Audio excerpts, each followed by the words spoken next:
Focus on that? Yeah, you're good. Cool. I meant to actually mention that to you. I'm glad you noticed. Alright, sorry, do that one more time.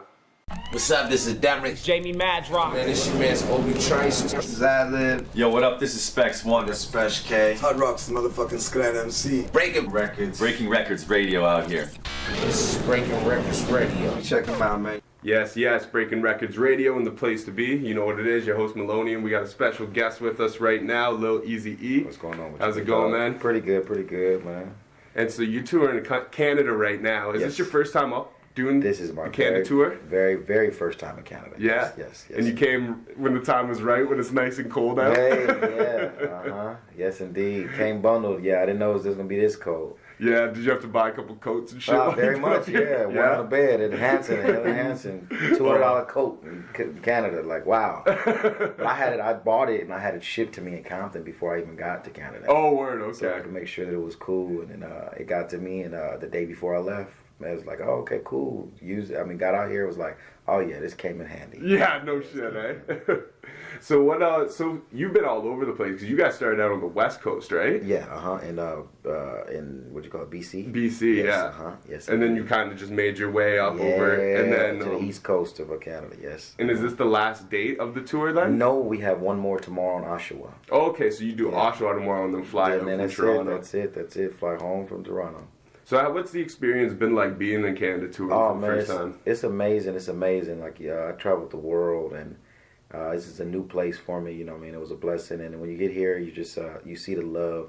I love doing. We did places like Whistler, Nanaimo, Chilliwack. You know what I mean? And those little small places. You know, as we gonna see tonight in Brantford. You know what I mean? I enjoy these. You know what I mean? Because you get so much love and individuals who really got a thing for hip hop, you know what I mean? Even in what was that? Calgary. Calgary was a West Coast hip hop fan base, you know what I'm saying, crowd, you know what I mean? That was a nice crowd, and they were like, you know, strictly hip hop. You know what I mean? And we did the college in Ottawa, you know what I mean? So I just seen the love that, you know what I mean, my father spread around the world, and the love that, you know, Canada has for the West Coast music, you know what I mean, the old school music, and even some were fans of me and myself. So it was nice. And that's one thing about Canada too that I think a lot of people don't realize that aren't from here, but the West Coast hip hop really seemed to resonate in Canada, especially at least like I've never been out west and stuff. She used to live in Calgary, so she knows better as far as that sense goes. They were word for word, you know. And, it was crazy because even here, Calgary's a bigger town, and then I hear that I'm pretty sure. But when you run into the individuals at the desk, the managers and all that, and they, you know, are knowing about the show and want to come to the show, like, you know, that's kind of just amazing and weird to me, you know what I mean? Not weird, but in a bad way, but, you know, like, wow, you know what I'm saying? Like, I ain't never experienced that, you know what I mean? So you can see the sense of love they have for music all around, you know what I mean? Yeah, and the West Coast hip-hop definitely resonates with us. Like, me and Brandon here, we go back, and in high school, that's what we used to do, like, because, I mean, we're like, what, 10, 15 years older than the NWA generation. Yeah. And that's all we would ever listen to. Very much. And that was growing up for us too. Gangs like NWA, EPMD, Run DMC, all that was so influential. And that's the thing about all the rap music that we came up with. It resonated so well with kids from Brantford, Ontario, and like it touches.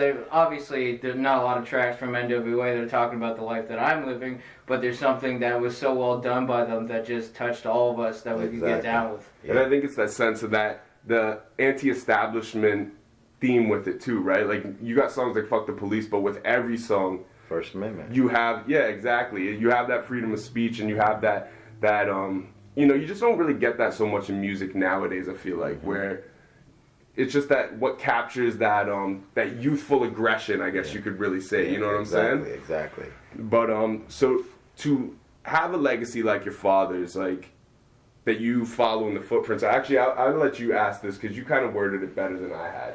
So obviously, your father left a huge footprint on the hip hop game, and he was very influential. Do you find it a little bit tough to take on the name of your father and continue his legacy, and also try to almost step apart from it as your own artist at the same time? Good question. A lot of people don't really highlight on unless they I did like a major interview or a TV story or a documentary. No, I didn't get in this game to get my own lane. I didn't get my own accolades. I got in this game just to represent a legacy. And it's times where you have tours or I come across individuals like I did in Canada on this tour, or in UK or in Australia, or even Vietnam, to say, to where individuals have acknowledgement for wanting to hear and know me.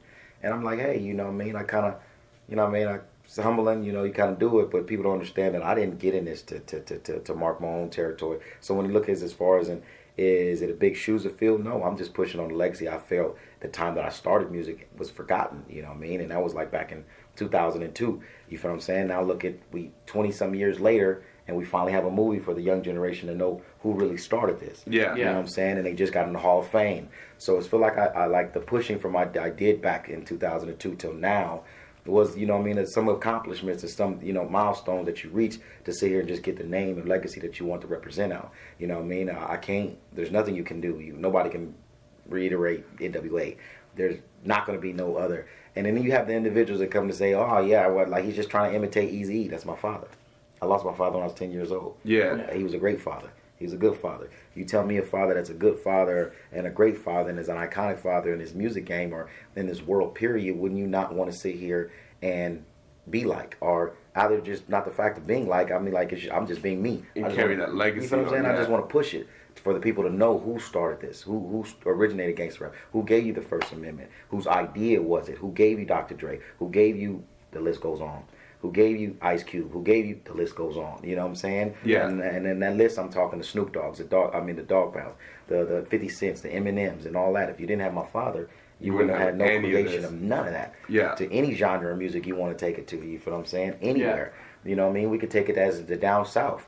Where did they get that motto to sit here like as Master P did? He learned it, and he'll tell you himself. West Coast. From Eazy-E. Yeah. Not the West Coast. I got it from Eazy-E. Word. You know what I mean? Eazy-E told me and showed me how to do this. You know what I mean? And even for anybody to say like, oh, you just want to be like your dad. Like, no, I don't want to be like my dad. I am like my dad. That's my fucking dad.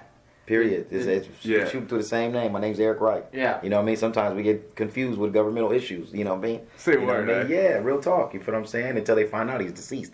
You know, I'm the only Eric Wright besides my son. He's 5, so I'm sure he don't owe you no time. You know what I mean? So it was just, you know, I mean, that's just my drive to it. So it wasn't for anybody to think like, oh, you just doing this to get this. I didn't want my own name. Now, hey, if I step out and I take that lane for the fans that are true fans and have the respect for the underground music that I have done, you feel what I'm saying? Then hey, you know what I mean? I'm grateful for it, and I'll give you something to hear. You feel what I'm saying? But until now, I'm just gonna keep pushing this legacy. Yeah. Well, I feel like even like your mixtape Compton was really slept on mixtape.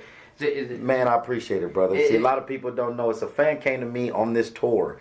I put it on my Instagram, and he brought out the Rebirth of Gangsta Rap CD, and I think it was in Calgary. That's what hit Calgary and hit me so much, because for an individual to follow and know me that much, and he had this tape, which I can't get myself no more. You know what I'm saying? Like, the CD, you try to buy it from the CD, the mixtape, the CD. Well, I think I remember being, maybe I was 15, 16 years old. You were on an award show, maybe, like a hip-hop award. Honors. Me, hip-hop honors. And then you came out. Yeah, I put that together. Yeah. The VH1 came at me, and they wanted to do, at that time, everybody knows, early in my career, I had a problem with game. And and we were going through our complications being young. And so the TV network wanted to sit here and have Game represent with me. So I'm like, oh no, you know what I mean? I'm going to make a real power move. No, you know what I'm saying? My stepmother called like, hey, they're saying you don't want to do it. I'm not. It don't have to sit here and be this significant for my father's legacy represented. It'd be whatever I wanted to do. So I said to myself, okay, we just want to get a bigger genre of across the world. I said, okay, you want to hit further the genre? Then okay, we're doing it on the East Coast. You're doing something about a West Coast artist. Now let's touch the South. So what we're going to do is Young Jeezy, who he named himself after.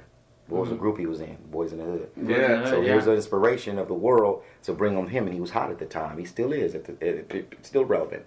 And I brought Young Jeezy, and I said, well then what we're going to do is me and DJ Yellow will open it up.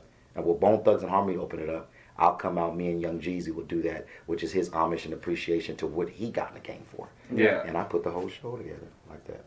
We didn't have no good rehearsal. I don't think Young Jeezy knew all of the lyrics to Boys in the Hood at the time, which, you know, kind of shocked me. And hey, just so happened, I was like, hey, so what if it goes wrong? It's like, we're just going to cut it. And sure enough, we did it, man. You know, you were getting to see it. And now back to the mixtape, yeah, you got to think what's crazy was, you listen to individuals now, you listen to the YGs, you know what I'm saying, all respect to him, and the Nipsey's much respect to him. That's my homeboy. And you listen to the genre of music that they've came out with in the last couple of years. I was told my Rebirth to Gangsta rap was too hardcore. Yeah. When I first did it, you know what I mean? Which was a different time, so individuals understand why I did that mixtape and then took a longness of a break. I got in the industry, worked at Ruthless Records, and kind of just, you know what I'm saying, perfected myself to learning this business, because it just wasn't, you know, for me. Like, you know, you want me to tone myself down? Like, look where I come from. And if you go back, you can listen to Rebirth the Gangsta Rap and play it today, and then line up with whatever anybody else has going on. You feel me? As far as in street music, which what it was called, Rebirth the Gangsta Rap. Yeah. You know what I mean? So, but hey, that's that. But yeah, I keep it. I got it on my phone. The fan came and brought me the CD. I'm like, wow. I'm like, I'm kind of feeling some type of way. I can't even get my own shit. But well, I heard that track too. It was on Waist Deep. This Ain't a Game. Yeah, I heard that, and I heard the voice come on, and I'm like, what the fuck is this? And then looked it up, and I'm like, Lil Easy, absolutely, that's Lil Easy. Ran to Maloney, and I'm like, you gotta listen to this. And then found Lil Easier Said Than Done, Boys in the Hood 06, 07. Yep. And I was like, this is gonna be my dude. This is the Prince of Compton, man. Like, this is a rebirth of a generation. Yeah, because he always idolized Eazy-E too, like huge. Yep. So he's still doing it, man. I'm working on an EP now. This Canada tour took a little time away from me. But I was actually just gonna ask you. Took a little time away from me. When I get back home, as soon as I land from Toronto, I'm going straight to Compton. So I'm gonna do a little Instagram for people to see the garage, which is being built as I was on tour, and just finishing up my own personal studio, which is my father's studio when he started NWA in my house in Compton. Oh yeah. And so I'm doing that, and that just gave me more inspiration. And so I finally do an EP titled Yellow Brick Road to Compton. And I have a mixtape with my brother, which is my father's other son, and our group, which is my father's nephews and stuff. We call it Compton Money Gang. So we're going to do a mixtape first, and then we're going to shoot an EP with it, and we have visuals with it, visuals with every song, kind of like a movie setup for all the fans that were, you know, anticipated to like, wow, what happened? And basically, you know, again, on this tour, we basically just do the old school Boys in the Hood tour, but it's just a campaign for individuals to know, hey, you know, wow, he can perform.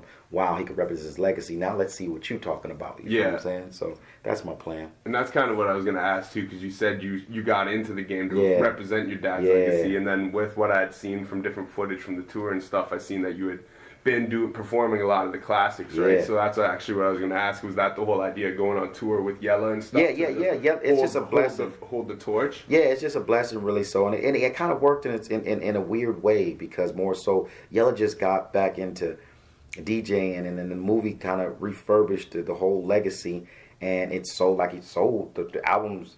NWA albums sold more than they did when my father was alive. So you got, like you said, like you just said, quoted earlier, same thing I tripped off of when I did Australia tour last year with Yella and the UK. We did the UK, Australia, Korea, Vietnam, Kuala Lumpur, and we did all kind of places doing the same tour that we're doing here, and basically still continuing this. And when I go in the club and I'm looking and I'm like, wow, so kids coming up to me and it's like, man, your father was the best. I'm like, wow, cool. How old are you? Like 18, like, wow, like, you weren't even born when my father passed away. Yeah. You feel what I'm saying? Like, whoa, you know what I mean? And it shocked me. And then I told my brother, and I got home, I said, wow, bro, you know what? These kids has never seen Pops besides what they see on this TV. And the only experience, like, and I give appreciation to the fan love to when they say, hey, I never would ever in my life get to see Easy, but I'm glad I came closest to seeing him. And now they want to introduce themselves to who I am. You feel what I'm saying? Like, you took that legacy. And I said, hey, it just kind of fell that way. We didn't plan for it, because Yella just did it just to get back in the groove because the movie came out. And that is my plan and my goal. And it just so happened we coincide. Like, hey, I'm going to go and we just, fuck it, we're just going to do all your pop songs and introduce you to the world of who you are and what you're trying to do. And I'm still DJing. And sure enough, that's what happened. And it kind of went hand in hand to sitting there kind of like a, what you call like a preview of what, you know what I'm saying, of what I turned myself into wanting to do. You know, I just want to represent a legacy, and now it's like, hey, you represented it, and to these kids, it's the only thing they're going to see. Yeah. Besides me and you guys, you feel what I'm saying? We grew up to the music, you feel what I'm saying? We understood it. These kids grew up just to, you know what I'm saying, the legacy itself, not the individual, you feel what I'm saying? And like they say, you're the closest thing to it. So I kind of take that drive and use it as ammunition to sit here and give them what they want. And even still with our generation, we would have been too young back in the day too. Your father would have passed away when we were 6 or 7 I'm years saying, old. but at least you was alive. Your parents could tell you about it. So much of these kids just really just picked it up and was like, wow, you know what I mean? Some got introduced to it from their parents, but to think like, whoa, kid, like wow, Pops was gone, 23 years and you 18, you know what I mean? You weren't even thought of. Yeah. Your parents was partying still, you know what I'm saying? They were still young, you feel what I mean? And to think like, man, you weren't thought of at all, like, you feel what I'm saying? Like 5-6 years after my father passed, you know what I'm saying, his music is still touched, and finally, these kids got to understand for years and years and generations on. So again, I feel like milestones was touched. Like, you know what I mean, you got a young generation that, you know what I mean, it's really just, it should have been just washed away, and now they like, wow, that's my favorite rapper. Whoa, okay, that's good, you know what I mean? Now we doing what we doing. Now we supposed to be doing. You know what I mean? And that was a huge thing when I was growing up in high school too. Like Eazy was always my favorite rapper. People used to call me Easy B. His nickname to me is Lil Easy. Easy B was always the dude and I used to wear a Compton hat and Lokes that said Easy on the side and a big chain, and it was the most ridiculous thing you've ever seen because white dude from Brantford, Ontario, obviously doesn't have a whole lot in common with your dad, but like that's what I mean. Like touching his music, it touched me. Just being the shorter guy, like with his tracks, talking about it doesn't really matter how big you are. Anybody that fucks with you, fuck with them back. It doesn't matter. Real talk. Little big man. Yeah, exactly. Big man compliment. Yeah, that's what Pops. That was Pops, man. That was his motto, and that's his reputation and respect in Compton. The little motherfucker you don't fuck with. Yeah. You know what I'm saying? But so it's just good, man. And like I say, I use it as like, okay, cool. You know what I mean? We didn't touch like half the world. You know what I mean? And let them know who I am, what I wanted to do. Now, if you want to say or continue this journey, I can let you know about myself. Yeah. You know what I mean? And with that being said, too, like, so you actually yourself got to touch a bit on the legacy, because the last Eazy-E album that came out, you had your debut on that, right? What? And then now you got me thinking, when I go home, right in my living room, I got a plaque for it, man. So, the feel of what it is a plaque of every single album my father put out. And at the bottom is the Eternal E album, presented to Lil Eazy-E for a little easier said than done. Blowing up the West is what I'm going to do. Yeah, well talk. So it's like a perfect way to actually carry on the torch too, even if it wasn't meant, even if it wasn't, in the plans at that time. It's like the perfect kind of segue into carrying on the legacy as well. Definitely, brother. And with that being said, like you talking about kind of reconnecting with Yella since the movie came out and stuff, it's got me a little bit curious. With you putting out the new mixtape or the album, is there any chance like we'll have a little bit of Yella production on there, some Yella cuts or something? That's like a needle in a haystack. We're gonna try, man. Most I can do is get them on the road to DJ with me, but if it's possible, it's possible. It's funny because you're like maybe the 4th or 5th person on this tour that has asked that question. Like, man, can we get a track for you to produce with E? And who knows? But Yella's big thing is, you know what I mean? Possibly I could push that. Possibly he'll see the energy and surge. But he just made a promise, like, you know what I mean? Like once my father was passed away, he didn't want to deal with music. He started it with him. He ended it with him. So I respect that. You know what I'm saying? I don't knock it. You know what I mean? He might help with a lot of executive produce on the side, maybe mixing and mastering some things. Production wise, we might see. Yeah, we might see. And that's a great thing too for him to say, like, the band's not all together, so I can't keep it going. But I can touch on things and I can help it out. I can give him guidelines, but I can't be there. I can show him the way to figure shit out. It's cool too, because like when I interviewed DMC or Run DMC, that's actually a very similar sentiment he had. Was like when Jam J passed, he was like, NWA can't continue, because he's like, if this were like Led Zeppelin, he's like, that's our drummer. Yeah. You know what I mean? Like, you can't take our drummer. Yeah, you can't take him away, and then we can't carry on the band like that. So he's like, out of respect, we had to put down the Run DMC crowd. Yeah. So that's dope. But is there any of the old school dudes like 187 or any of those guys? Oh yeah, me and Cocaine, we got a track together. We got a track Living Life of G. Me and Cocaine got tracks together even way back to the Rebirth of Gangsta Rap. Yeah. We hustle and we ball all day. Yeah. He's on a lot of things, and we got a handful of records, actually, me and Cocaine, me and Bone Thugs and Harmony, of course. MC Ren is actually getting back in the booth. Gonna ask you if Ren might touch something on it. Ren's gonna touch some things. I'm gonna give it a surprise because if I definitely do, I'm gonna do like a real niggas type of situation where just probably me, Ren, and Cube. Cube's always been an inspiration to help. My birthday was it year before last? We all did Coachella. That was like a, you know what I mean, certain milestones, brother. You know what I'm saying? To perform with Dre, Cube, Ren, and Yella. You know what I'm saying? Game was there. Kendrick Lamar was there. We did Coachella, and it was on my birthday to represent my father. You know what I'm saying? I mean, like, man, I couldn't. There was nothing else that could explain it. You know what I'm saying? Nothing could explain it out at all. And that was real cool. And they actually surprised me with that. Oh, really? Yeah. It was a big performance before the movie came out, and I was in some trouble. Didn't make it. Ended up making it for the premiere of the movie. So the year comes around. Cube's doing Coachella, so I get a call like, hey, you know, we just want you to come by the studio, and Cube wants to talk to you. You feel what I'm saying? So I get there, I see Yella and them there, and I'm like, oh, okay, what's going on? It's like, oh, no, they just felt like you know, want to bring you out, roll, see if you was free to roll with us to Coachella. So I'm like, yeah, cool. So it's like, all right, we get into a studio area, you know, like rehearsal part. So big old black van pulls up, like one of them tour buses, and it's tinted, you know what I mean? It looks like, you know, the president's in it or some shit. You know? Here comes Dr. Dre. So when he gets out, I'm like, whoa, okay, what's going on? So I see Game's DJ there. So Game's DJ sitting there is like, man, it's finna be big. So I'm like, what is? What's they all finna perform? So I'm like, oh, that's the shit. Yeah, he's like, yeah, Chuck out there, all there, you know, called Game Chuck. So he's like, he's in Coachella already. So I'm like, okay, cool. So I'm like, oh, wow. I'm like, man, this is cool. Wow, my birthday. We get inside the thing. So Cube is telling the people, like, no cameras. And can you guys cut the cameras off for this quick second while we do this? So as they sit there, I'm watching them. And I actually got a picture of it. It's my phone. So I'm like, flash a picture, like, look at they all standing there. I'm my father. So I'm sitting there, like, snapping, like, you know, keeping my camera up. And I'm like, wow. So they rehearsing, you know what I'm saying? So they're rehearsing the things and this, that, and the other.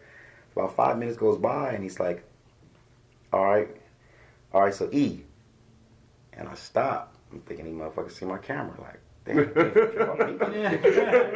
gonna trip on me getting a picture, Cube. He's like, so you gon' we figured out which part he gonna come in at.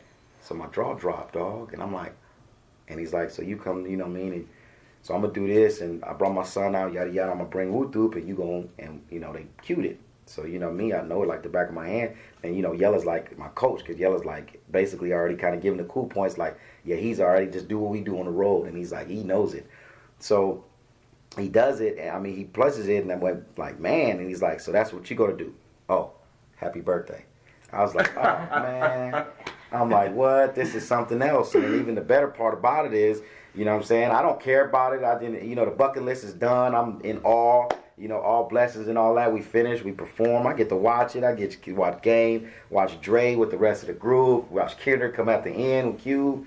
All that, we walk off, we do our thing. Cube gives me a hug. It's like, man, I really appreciate you. Thank you. Like, put on a great performance because he was kind of nervous to pull it off. You know, first time they all have been on the stage. And especially to surprise you, bringing you into the mix too, right? All that. So it's like, this is the first time they all been on the stage for years, like since probably my dad. You know what I'm saying? Like, period. You feel what I'm saying? It was like one of them touching moments. And then he turns to me and he's like, I want you to stop by my office tomorrow to pick up a check. I said, huh? I said, dog, you don't gotta pay. Like, no. He said, man, everybody else got paid. Why you can't? I like, well, shit. Happy birthday to me. I'm like, shit. Like, what? Like, all right. Like, damn, man, I get paid for it? Wow. You know, I mean, I'm humble. Like, you know, this is enough as it is, bro. I'm like, this is my birthday and Christmas. All that. Yeah, I'm on the side of the stage. They can't stop me. I'm going everywhere. I'm driving around. Travis Barker's one of my boys, man. And he was there. Yeah, Travis, I'm actually on Game's documentary, too. Me, him, and A40. Travis Barker produced that record. Were you on documentary too? Yeah, I'm on documentary too. Yes, I am. Yeah. So I never peeped the whole album, but I heard a good chunk of it. I didn't realize that. That's crazy. I think blue side, whatever side, two side, whatever fucking side. Because I knew you and Game were cool again now. Yeah, that's my boy. My boy in the beginning, man. I was just a knucklehead. Yeah, because my confessions, that was. Oh my god, that's such an enjoy. What? Do you rock that on this tour at all? Do you do any of your solo stuff? I don't. It's somebody else asked me that the other day. He's like, E, why did you do this song? I say, man, hey, when I'm with Yella and you know me and him come, we're just doing You're our doing the boys in the hood. Yeah, but a lot of fans sit there and ask, and I said, hey, that's just a campaign for me to return, bro. I was just gonna say, at least now you know you got the love. Yeah, all the way. So that's like I say, back to what I said. It just seems like it's a campaign to get everybody introduced to it. Yeah. And then, bam, let's hit you back with the stuff that I know. And, you know, a lot of underground stuff that individuals know. But yeah, me and Game is Tripe, man. That was one of the hardest mixtape songs in the back, and actually that was the only mixtape song that got me $1 million deal. Word. That's 16 verses. That's 16 bars. That's it. Yeah, because everything was on the strength of the everybody mixtapes wanted to know about Easy Son until I raised my white tee and they seen this gun. Yeah. The second coming of a nigga with an attitude. Yeah. Yeah, because back then the mixtapes actually really dictate. It was like what the cosign was in the 90s, what the mixtapes were to the early 2000s. Very much. If you got on the right mixtape, the right verse, or the right song, or you were making enough momentum, you had a deal like that. And speaking of the labels too, like, because you actually got back involved with Ruthless in the 2000s for a bit, right? Yes, indeed. You had some issues with them, so you started NWA Entertainment. Yeah, I worked with Ruthless when I was younger, and then since I've been in the game. When I first got my first deal, it was Kings of LA, which is on my arm, and the first thing to get me marked and understood, and then I went on to progress when I worked with Ruthless. A little before I worked with Ruthless, my bad, to start my own production company, which was NW Entertainment. Okay. Yep, and I still have that. Yellow Brick Road is going to go through that, you know what I mean, and that's still mine, still home. A label situation, no, I'm just polishing this game to understand.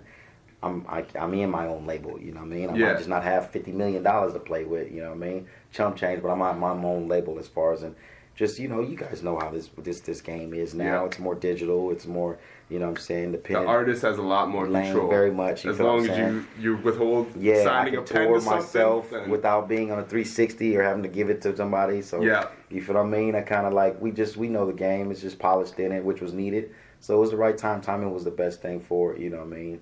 That I didn't come at the time, but more so it was just label situation that I was not comfortable with, so I just more so held myself, and hey, just chill, underground music and tour. Yeah. And now before we wrap it up too, I would just like to, did you want to say something? I got one. Go ahead. What is the most important thing you learned from your father? Like he passed when you were 10. Like how to be a good father. How to be a good father. Yeah, I got kids myself. I got 2 sons of myself, so how to be a good father. Yeah. You know, every time I look them in the eye, man, I just realize anything I do, you just make sure that you're on the right, you know, path in life and doing the right things. So therefore, you could be there to provide for your kids, because I don't want them to go through what we went through. Exactly. Now you got Eric Wright the Third. Yep, that's his name, Eric Wright the Third. Yeah. Yep. Nice. Yep, Eric and Ryan. Yep, Eric Wright the Third, Ryan Richard Wright, which is named after my dad's dad. Awesome. Yep, awesome. some of my kids. Yep. And then the one thing actually is kind of in lineage with what he asked you as well too. But I was gonna ask, what is your fondest memory with your father? Oh man, just plenty of things, man. As far as just the fun times we had, just being a father. You know, it took me a while because he was a father to understand of who he was. See what I'm saying? So we used to be at Disneyland and just, you know what I'm saying, just like, man, you know, wondering as we're going, like, fuck, well, shit, Daddy, the magic. I mean. Space Jam is finna just get crowded. Like, come on, like, would y'all leave my daddy alone? Like, why do they want to take all these pictures with you? You know what I'm saying? And just, you know what I mean? But, so as a kids, we didn't really grasp hold of that. It's almost you have to get older to understand what the grasp of, like, what your father meant to the world. How do all these people know my dad? All the way, like, what the fuck? We trying to get on this ride. We want the teacups. Teacups, daddy. Like, what is all this? You know what I mean? Like, forget them kids. We want teacups. We got here. We gonna stand in this line long. Park the goddamn 6'4" and let's go. All the way. It's about a line. It's as long as the line for the teacups. Like, all these people is waiting for. They not in the line for teacups. They wait for daddy? Oh, nah. We'll just meet you when we get off the ride. Hey, man. Dad's got a bigger lineup than Mickey Mouse. Yeah. Seriously, he did. He did. Mickey Mouse was coming to take pictures of my daddy. For real. That's when you knew it was fucked up. It wasn't like we was looking for Mickey Mouse no more. We like, daddy. Like, they didn't look at Mickey. Even Mickey's in line. Goofy, all of them. Like, what is they doing? You know, as a kid, we thought y'all was an amusement shed. So, that's awesome. All right, man. Well, thank you very much for your time. We appreciate it. I'm looking very forward to the show tonight. Most definitely, brother. See what you guys do. Brother. Most definitely. Appreciate it, bro. It's going to be a great night, man. For sure, man. Thank you for your time, brother. Breaking Records Radio. All the time. Check it out. Peace.